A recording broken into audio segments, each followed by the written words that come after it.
Today we will be transported to the beautiful country of Iran. It is a fascinating country with a rich history and one of the most amazing travel destinations in the world. I promise that I will reveal all its secrets to you. We will visit the noisy bazaar, plunge into the sands of the desert, and see how people live in small cozy villages. Today's Iran is an intriguing, challenging, yet beautiful place. Iran has some of the most friendly and hospitable people you will ever meet. I will tell you about some very interesting facts that you need to know before traveling to Iran. Pour yourself a cup of aromatic coffee. Sit back, relax, and enjoy the pleasant views. We will now start our journey. Fact 1. Iran is often referred to as Persia. This is both true and false at the same time. The fact is that on the coast of the Persian Gulf there is a historical region of Fars, Parsuash. It was there that the peoples who formed the Achaemenid Empire in the 6th century BC, which is called Persia, lived. Later, the Greeks, and after them other European peoples, transferred this name to the whole country. Until 1935, Iran was officially called Persia. Fact 2. The geographical position of Iran has led to different types of climate. Not the entire territory of the country is occupied by a desert. There are areas here with a mild climate. Part of the Caspian lowland in the northeast of the country. In the mountainous regions, in the west of Iran, snow often falls in winter.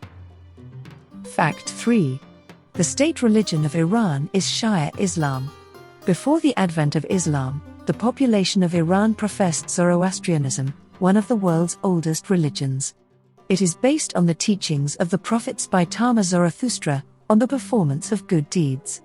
Zoroastrian temples along with monuments of history and architecture have been preserved in the country. A small percentage of the population still professes it.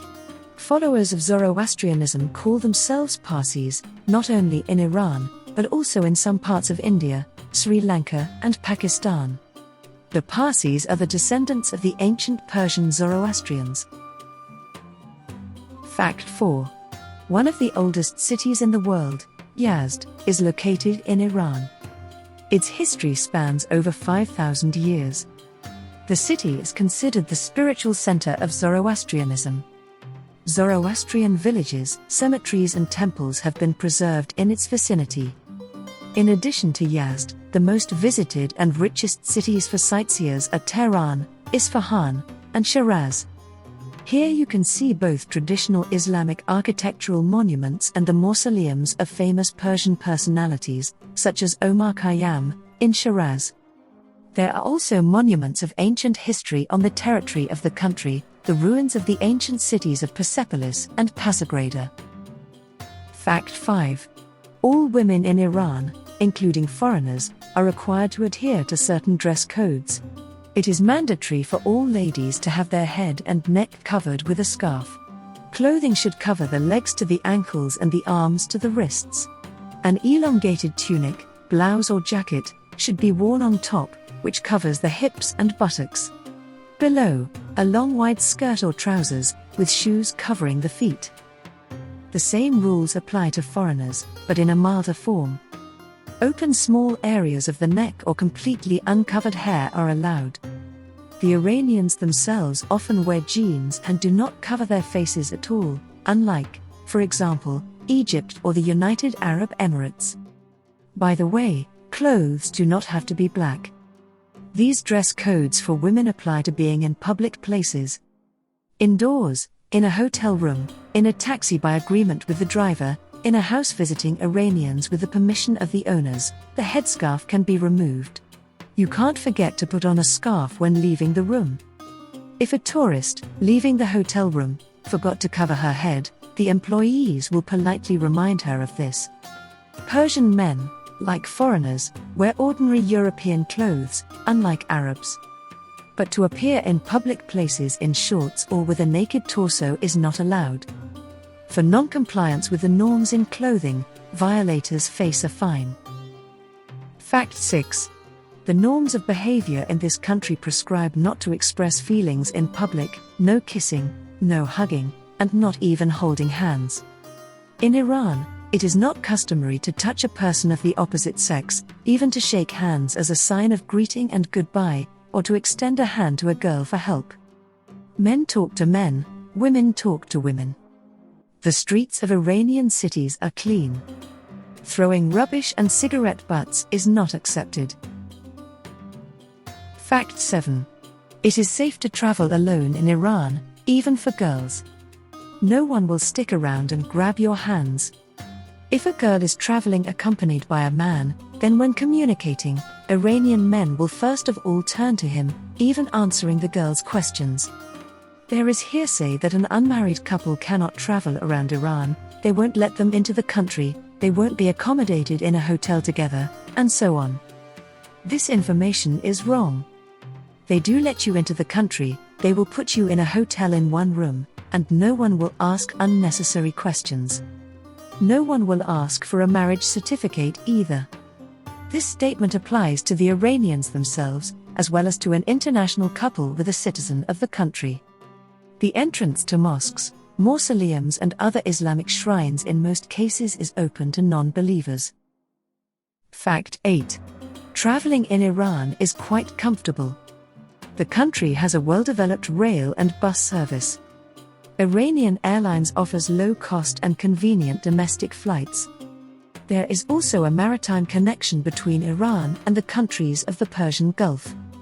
In Iran, in addition to the official taxi with a corresponding sign on the roof, every driver makes some money as a taxi driver. Both an Iranian and a tourist can stop any car to get a ride for money. It's also much cheaper, by the way. Fact 9. Having spoken to you on the street or picked you up on the road while hitchhiking, an Iranian can easily invite you over for dinner or even spend the night. However, do not rush to joyfully agree. Perhaps it is tariff, and he offers it purely out of Iranian decency, expecting you to gratefully decline. Agreeing can put both of you in an awkward situation. Therefore, it is better to refuse several times before accepting the invitation. If the Iranian invites again, then his intention to receive the guest at home is sincere. Often a guest at home is such a significant event that the whole family, relatives and friends gather for dinner to get to know each other. If the locals have invited you to stay at their house, be prepared for the fact that a significant part of the time will need to be spent communicating with the owners. This is not a mandatory rule, but a tribute and elementary courtesy. They really enjoy interacting with guests and try very hard to offer the very best, including their time. Seemingly burdensome at times, it can be an invaluable intercultural experience. Fact 10. The national currency is the Iranian rial. But in fact, another monetary unit is in circulation in the country, the Iranian taman, which has become more widespread. 1 taman is equal to 10 rials. It is in tamans that price tags are indicated and financial negotiations are conducted, including bargaining on the market. When shopping, especially in markets where there are no fixed prices, you should be extremely careful. Very often the seller is cunning, naming the price, but not saying in what monetary unit it is expressed, rial or taman. The buyer agrees, and when paying, it turns out that the agreed price is in tamans. Thus, it automatically increases by 10 times. When traveling to Iran, take enough cash with you, because international cards may not always work there. Fact 11. When checking into Iranian hotels, the passport is taken as a deposit and given back upon checkout. Moreover, if several people are occupied in one room, the passports are taken away from everyone. Don't be scared. Your passport will be safe. You can pick up your passport from the hotel to exchange currency or buy transport tickets. I hope you enjoyed today's journey through the beautiful country of Iran. If you enjoyed watching, feel free to like and leave a comment below. Thank you for liking and subscribing to our channel. Thank you for your support and I hope to see you again next time. Travel safely.